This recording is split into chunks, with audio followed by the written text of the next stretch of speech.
Assalamualaikum warahmatullahi wabarakatuh. Jumpa lagi dengan channel Free Aji Anji. Semoga kita semua selalu sehat walafiat dan bahagia. Amin. Izinkan kami memaparkan suatu hal serius yang banyak diacuhkan orang. Ekonomi dan ekologi dalam perspektif Islam. Karya Dawam Raharjo.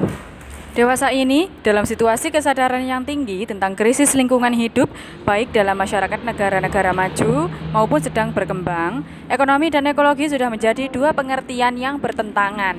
Dalam hal ini, ekonomi dianggap sebagai sumber masalah ekologi. Padahal, dua istilah itu berasal dari satu kata yang sama, yaitu oikos. Kata Yunani yang artinya adalah rumah atau rumah tangga. Jika oikos berarti rumah tangga dan logos artinya ilmu, maka ekologi adalah ilmu tentang rumah tangga. Rumah tangga yang dimaksud di sini, menurut keterangan Otto Sumarwoto, ahli ekologi Indonesia yang terkemuka, adalah rumah tangga makhluk hidup yang berada dalam satu sistem yang tunggal, yaitu ekosistem. Sedangkan ekonomi yang berasal dari oikonomus adalah manajer atau pengelola rumah tangga. Akan tetapi, kata yang pada mulanya dipakai oleh Aristoteles dimaksudkan juga sebagai ilmu rumah tangga. Rumah tangga di situ adalah rumah tangga produksi sebagai lawan dari krematisti atau pertukaran antar rumah tangga. Ilmu ekonomi dewasa ini mencakup keduanya. Perbedaan kedua kata, yaitu ekologos dan oikonomos, terletak pada arti yang dimaksudkan oleh tokoh yang pertama kali memperkenalkannya. Istilah dan pengertian ekologi diperkenalkan oleh ahli biologi Jerman, yaitu Ernest Haeckel pada tahun 1868.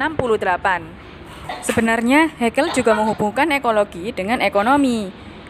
Bahkan yang dimaksudkannya dengan ekologi adalah ilmu ekonomi mengenai alam atau economy of nature, sebuah ilmu yang berakar dari pengetahuan ekonomi dan teori evolusi, khususnya teori biologi Darwin, tentang perkembangan makhluk hidup dari strukturnya yang lebih sederhana ke yang lebih kompleks melalui proses seleksi alam. Dalam proses perjuangan untuk hidup itu, yang kuat akan terus hidup, sedangkan yang lemah akan lenyap. Ekonomi di atas diartikan sebagai ekonomi mengenai makhluk hidup, yakni ekonomi yang mempertimbangkan kepentingan makhluk hidup lainnya, seperti flora dan fauna. Ekonomi seperti telah dicerminkan oleh perkembangan pengetahuan mengenainya, memfokuskan perhatiannya hanya kepada kepentingan manusia, sehingga kerap kali dianggap melanggar kepentingan makhluk hidup lain.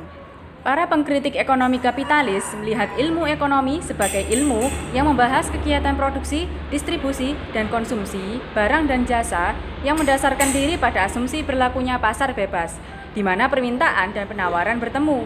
Sebenarnya secara implisit dan eksplisit mengakui adanya perjuangan untuk hidup. Dalam ekonomi, perjuangan untuk hidup itu disebut persaingan bebas atau free competition. Dalam teori Adam Smith, persaingan bebas itu dimaksudkan agar diberlakukan bagi pengusaha demi kebaikan masyarakat pengusaha dan masyarakat umum. Jika setiap pengusaha bersaing secara bebas untuk memenuhi kebutuhan atau kepentingan konsumen, maka yang diuntungkan adalah konsumen atau masyarakat pada umumnya.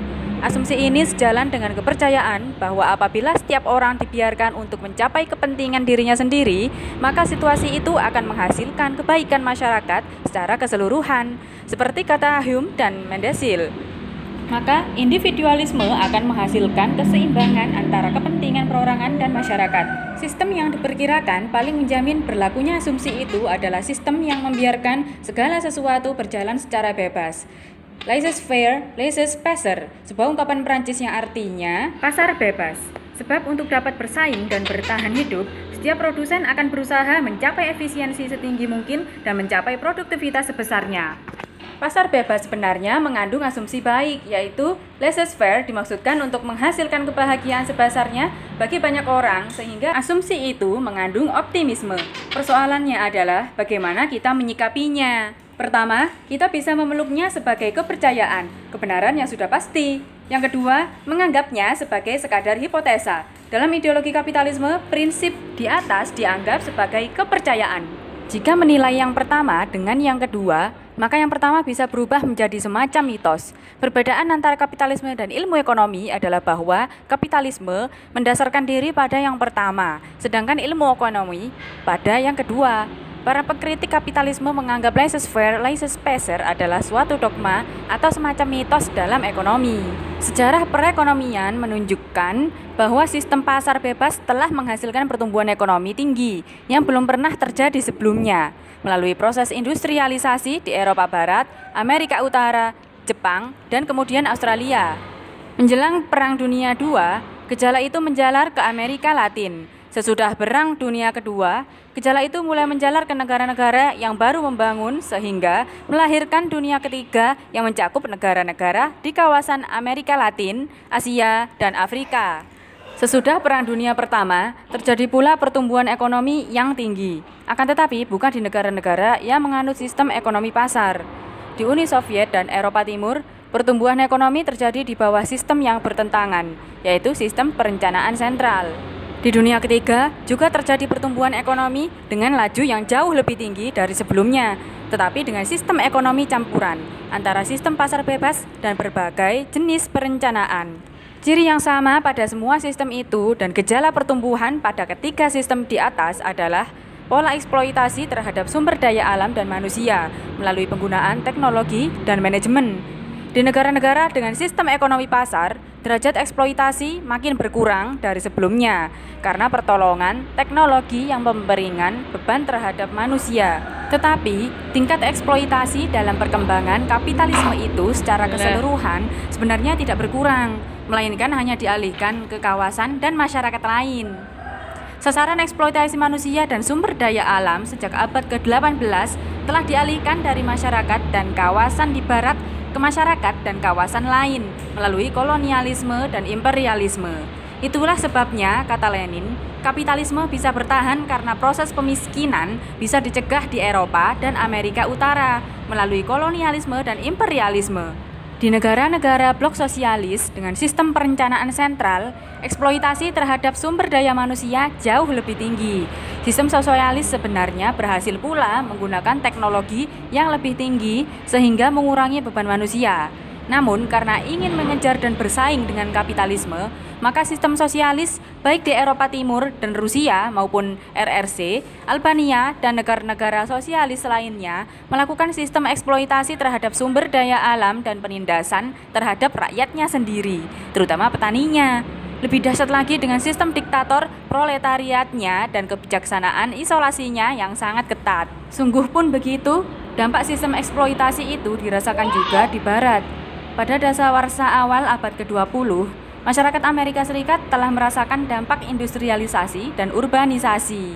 Para pengamat ekologi di bidang tanaman sangat merasakan akibat dari persaingan di antara kekuatan-kekuatan ekonomi dalam memperoleh teritori dan dalam mempertahankan kelangsungan hidup. Pada waktu itulah mulai berkembang cabang ilmu ekologi manusia dan ekologi ruang. Padahal keduanya merupakan bidang kajian yang hampir identik. Kesimpulan, sampai sekarang negara berkembang seperti sebagian Asia, Afrika, dan sebagian Amerika Latin masih dijajah negara kapitalis seperti Amerika Serikat, Belanda, Jerman, Prancis, Australia, Cina, Jepang, Korea Selatan, dan sebagainya melalui hasil kolonialisme dan imperialisme. Sistem pasar bebas mengandung pola eksploitasi terhadap sumber daya alam dan sumber daya manusia menggunakan teknologi dan manajemen. Tetapi tingkat eksploitasi di negara-negara kapitalisme berkurang, sedangkan dampak kerusakannya dialihkan ke kawasan negara berkembang seperti Indonesia. Jadi selama beberapa abad, kapitalisme bertahan karena proses pemiskinan yang dialihkan dari Eropa dan Amerika Utara kepada negara berkembang seperti Asia Tenggara, Afrika, dan Amerika Latin. Di sisi lain, rakyat butuh pekerjaan untuk mencukupi kebutuhan hidupnya, walaupun harus menerima kerusakan alam yang semakin parah dari hari ke hari. Terima kasih sudah menonton video kami sampai akhir.